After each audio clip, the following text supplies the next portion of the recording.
तो देखिए ये इम्पॉर्टेंट चीज़ है यहाँ पे, ये कह रहा है कि comparison of Biot-Savart law and Coulomb's law. इसमें से आपको सिमिलैरिटी डिसिमिलैरिटी पूछी जा सकती है, तो देख लेते हैं, छोटा सा टॉपिक है। जैसे कूलॉम्स लॉ की बात करते हैं, तो कूलॉम्स लॉ का फॉर्मूला क्या होता है आपका, जो इस केस में जो फोर्स प्रोड्यूस होता है वो आपका इलेक्ट्रिक फील्ड जो है, सॉरी फोर्स नहीं, electric field DE, electric field intensity है ना, ये क्या होता है, अगर हम यहाँ पे एयर या वैक्यूम ले तो 1/4πε0 Q/r² होता है, ये इलेक्ट्रिक फील्ड है।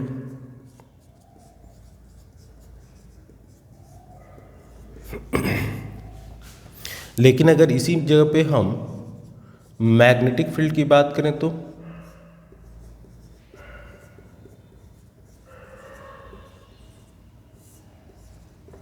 इसको अभी हटा देते हैं कुछ देर के लिए, ये फॉर्मूला होता है हमारा।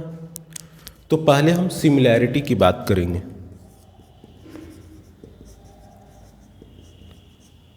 सिमिलैरिटी क्या होती है, देखिए यहाँ पे जब हम कूलॉम्स लॉ में इलेक्ट्रिक फील्ड की बात करते हैं तो यहाँ पे देखिए ये भी जो है, अगर कोई सोर्स चार्ज Q है, अगर कोई सोर्स चार्ज Q है, इससे r डिस्टेंस पे मान लीजिए हमें r डिस्टेंस पे इलेक्ट्रिक फील्ड फाइंड करना है, तो इन्वर्सली प्रोपोर्शनल है डिस्टेंस के स्क्वायर के। यहाँ पे अगर कोई एलिमेंटल है IDL, ये I करंट इस DL से फ्लो हो रहा है, तो इससे r डिस्टेंस पे फाइंड करना है मैग्नेटिक फील्ड, तो ये भी इन्वर्सली प्रोपोर्शनल टू r² है, यानी कि दोनों जो है डिस्टेंस के स्क्वायर के इन्वर्सली प्रोपोर्शनल है। तो ये फर्स्ट सिमिलैरिटी हो गया, ठीक है, दोनों में ये क्या है, फर्स्ट सिमिलैरिटी। दूसरा क्या होता है कि दोनों, चाहे मैग्नेटिक फील्ड हो चाहे इलेक्ट्रिक फील्ड हो, दोनों सुपरपोजिशन प्रिंसिपल को फॉलो करते हैं।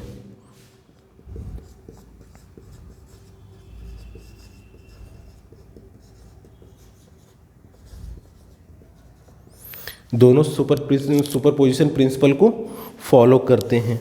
और तीसरा जो है, सबसे इम्पॉर्टेंट जो है वो ये है कि both are long range field, मतलब कि आप काफ़ी दूर तक इलेक्ट्रिक फील्ड या मैग्नेटिक फील्ड की वैल्यू को फाइंड कर सकते हैं।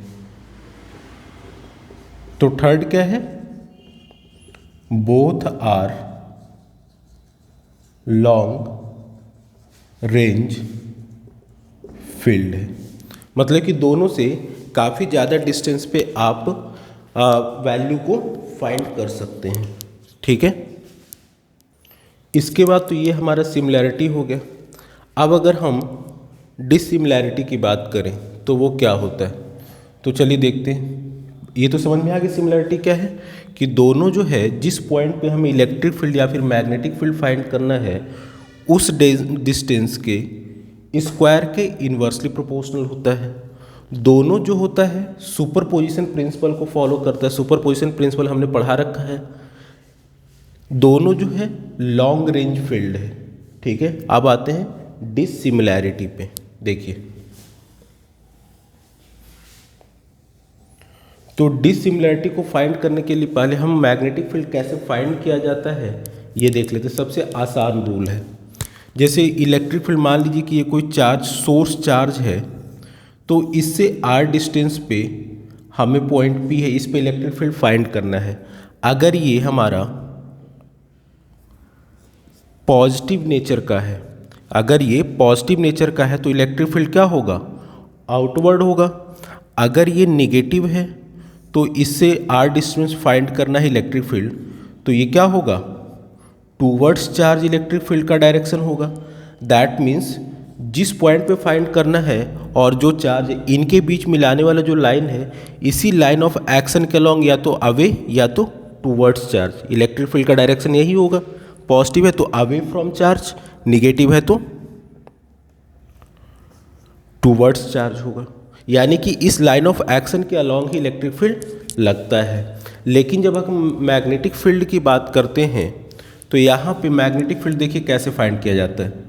ये I अमाउंट ऑफ करंट है, इससे r डिस्टेंस पे कोई पॉइंट P है, तो उस केस में आपका मैग्नेटिक फील्ड जो है पॉइंट पी पे फाइंड करना है, तो ये इन दोनों के मिलाने वाली लाइन के अलॉन्ग नहीं होगा, ये हमेशा इसके परपेंडिकुलर होगा। परपेंडिकुलर बोले तो या तो इनवर्ड या फिर आउटवर्ड। क्यों? जैसे ये है, ये एक वायर है, इसमें करंट फ्लो कर रहा है, ठीक है, तो इसके चारों तरफ मैग्नेटिक फील्ड प्रोड्यूस होता है। जैसे ये अगर करंट अप है तो अपने थंब को करंट के डायरेक्शन में, करंट ऊपर है, करंट आपका ऊपर, इसमें ऊपर की ओर जा रहा है, तो अपने थंब को करंट के डायरेक्शन में, मान लीजिए ये कोई पॉइंट है जिस पे आपको फाइंड करना है, तो थंब को करंट के अलॉन्ग रखेंगे और इसको इस तरीके से ऐसे, तो ये देखिए किधर जा रहा है, यानी कि जब ऊपर जा रहा है करंट तो इस पॉइंट पे मैग्नेटिक फील्ड इस पॉइंट पे कितना होगा, ये अपने चारों उंगलियों को इस तरह से परपेंडिकुलर रखिए, तो ये पॉइंट, ये जो पॉइंट है इसको चारों उंगलियां शो करनी और ये थंब जो है करंट को, तो इस पे मैग्नेटिक फील्ड किधर होगा, इधर, यानी कि क्या हो रहा है, ये आपका ऐसे जा रहा है, इस तरीके से ऐसे, यानी कि ऐसे जा रहा है, ठीक है, तो ये क्या हो गया, एंटी क्लॉकवाइज। लेकिन अगर करंट डाउनवर्ड है, अपने थंब को नीचे कीजिए, इस पॉइंट पे मान लीजिए फाइंड करना है, तो ऐसे, तो ये क्या हो गया, ये इधर की ओर, यानी कि इधर की ओर क्या हो गया, ये क्लॉकवाइज, यानी कि जब डाउनवर्ड है तो ये इस तरीके से जा रहा है और अपवर्ड है तो इस तरीके से। यहाँ पे करंट क्या होगी, मैग्नेटिक फील्ड का डायरेक्शन क्या होगा, ऐसे, यहाँ पे इधर, यहाँ पे इस पॉइंट पे इधर और यहाँ पे ऐसे, तो यानी कि ये क्या हो रहा है, ये अगर अप है तो एंटी क्लॉकवाइज, डाउनवर्ड है तो क्लॉकवाइज। तो इसी तरीके से अगर वायर यहाँ पे रखा है, अगर आपका वायर यहाँ पे रखा है और इसमें करंट ऐसे जा रहा है, तो इस पॉइंट पे क्या होगा मैग्नेटिक फील्ड, अगर देखा जाए तो इधर, मतलब कि इसके क्या है, परपेंडिकुलर, इस बोर्ड के परपेंडिकुलर डायरेक्शन डाउनवर्ड है ना, सॉरी डाउनवर्ड नहीं, परपेंडिकुलर है, तो इसको हम डिनोट करते हैं क्रॉस से। क्रॉस का मतलब होता है इनवर्ड और डॉट का मतलब होता है अपवर्ड, बाहर की ओर, ठीक है। तो यहाँ पे मैग्नेटिक फील्ड का जो डायरेक्शन है वो आपका इस लाइन के अलॉन्ग नहीं है जिस पे आपको, जो कि ये एलिमेंटल वेक्टर आईडीएल को पॉइंट पी से मिला रहा है, इसके परपेंडिकुलर है, इसमें इसी लाइन के अलॉन्ग, या तो अवे या तो टूवर्ड्स चार्ज। तो ये पहला डिसिमिलैरिटी होता है, क्या कि दोनों जो होते हैं, ये जो होता है आपका अलॉन्ग द लाइन वर्क करता है और इसमें perpendicular to the line at which we have to find, perpendicular to the line जो कि इन दोनों पॉइंट को मिला रहा है उसके परपेंडिकुलर होता है, ठीक है। चलिए, ये पहला आपका डिसिमिलैरिटी हो गया। दूसरा जो होता है, इसमें कहीं पे आपको कोई एंगल की बात हो रही है कि यहाँ पे कोई एंगल नहीं, इसमें एंगल की बात हो रही है, यानी कि जिस पॉइंट पे फाइंड करना उससे एलिमेंटल वेक्टर आईडीएल जो मिला रहा है उनके बीच के एंगल पे डिपेंड करता है, ये किसी भी एंगल पे डिपेंड नहीं करता है।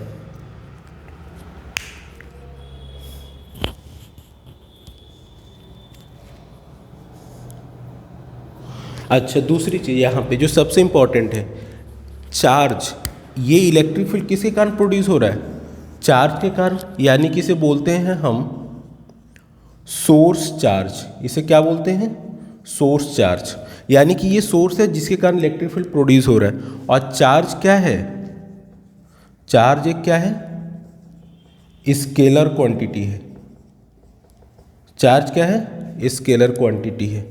लेकिन यहाँ पे जब हम आईडीएल की बात करें, आईडीएल की जब हम बात करते हैं तो आईडीएल नहीं लिखते हैं हम, यहाँ पे इस तरीके से लिखते हैं, मतलब कि यहाँ पे जो सोर्स है वो क्या है, वेक्टर क्वांटिटी है। तो तीसरा इसका ये डिसिमिलैरिटी ये है कि इलेक्ट्रिक फील्ड जो प्रोड्यूस होता है वो स्केलर वैल्यू के कारण, स्केलर क्वांटिटी के कारण, और जो मैग्नेटिक फील्ड प्रोड्यूस होता है वो वेक्टर क्वांटिटी के कारण प्रोड्यूस होता है। तो ये हमने सिमिलैरिटी डिसिमिलैरिटी पढ़ा। पहला डिसिमिलैरिटी क्या था कि यहाँ पे इलेक्ट्रिक फील्ड जो है उसका डायरेक्शन जो है along the line at which we have to find, जिस पॉइंट फाइंड करना उससे सोर्स चार्ज के बीच जो लाइन हम मिला रहे हैं उनके बीच में उसी लाइन पे इलेक्ट्रिक फील्ड का डायरेक्शन होता है। अगर पॉजिटिव चार्ज है अवे फ्रॉम चार्ज, देखिए दूर है, अगर नेगेटिव है टुवर्ड्स चार्ज, यानी इस लाइन के अलोंग ही इलेक्ट्रिक फील्ड का डायरेक्शन होता है।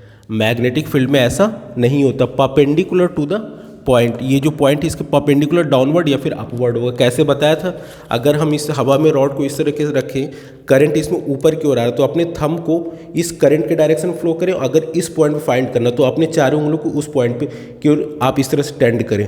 तो अब देखिए, ये इसको अगर ऐसे करें तो आपका जो ये पाम है ये वाला, ये दिस इज, ये पाम जो होगा मैग्नेटिक फील्ड को शो करेगा। तो इस पॉइंट पे क्या होगा, इधर ये पाम किधर की डायरेक्शन कर रहा है, इधर। इसी तरीके से इधर करें तो इधर की ओर। अगर यहाँ पे इस पॉइंट फाइंड करना तो इस पे इधर, यानी कि अगर ऊपर जा रहा है तो ये इस तरीके से फ्लो कर रहा है, दैट इज एंटी क्लॉकवाइज। अगर डाउनवर्ड जाएगा तो थंब को नीचे, इस पॉइंट फाइंड करना तो ये अपने चारों उंगलियों को इधर रखो और ये जो पाम है आपका मैग्नेटिक फील्ड को दिखाएगा तो इधर, ठीक है। तो यानी कि क्या हो रहा है, अगर इसी को अगर यहाँ पे ऐसे रखें तो यहाँ पे मान लीजिए कि वायर रखा हुआ है, इसमें आई अमाउंट ऑफ करंट जा रहा है, तो इस पॉइंट की तरफ हमने इन चारों उंगलियों को रिप्रेजेंट किया और ये पाम होगा आपका मैग्नेटिक फील्ड को। तो ये देखिए ये इस तरीके से इस पॉइंट पे किधर अंदर की ओर पुश कर रहा है, इसलिए क्रॉस डायरेक्शन है। तो दैट मीन्स कि यहाँ पे मैग्नेटिक फील्ड जब हम फाइंड करेंगे तो वो आपका परपेंडिकुलर टू द प्लेन होगा डायरेक्शन मैग्नेटिक फील्ड का, इसमें अलोंग द लाइन है। ये पहला डिसिमिलरिटी है। दूसरा कि यहाँ पे जो ये है इलेक्ट्रिक फील्ड प्रोड्यूस होता है वो किसी स्केलर क्वांटिटी के कारण, चार्ज, सोर्स चार्ज कैसा है, स्केलर है। यहाँ पे जो मैग्नेटिक फील्ड प्रोड्यूस होता है वो वेक्टर क्वांटिटी के कारण होता है। तीसरा, यहाँ पे किसी भी एंगल पे इलेक्ट्रिक फील्ड डिपेंड करता है, नहीं, इसी लाइन के अलॉन्ग है। यहाँ पे एंगल साइन थीटा पे डिपेंड करता है। तो ये आपका कंपैरिजन था, छोटा सा टॉपिक था। अब इसके बाद नेक्स्ट लेक्चर में हम बायो सेवर्ट लॉ पे न्यूमेरिकल करेंगे। Thank you.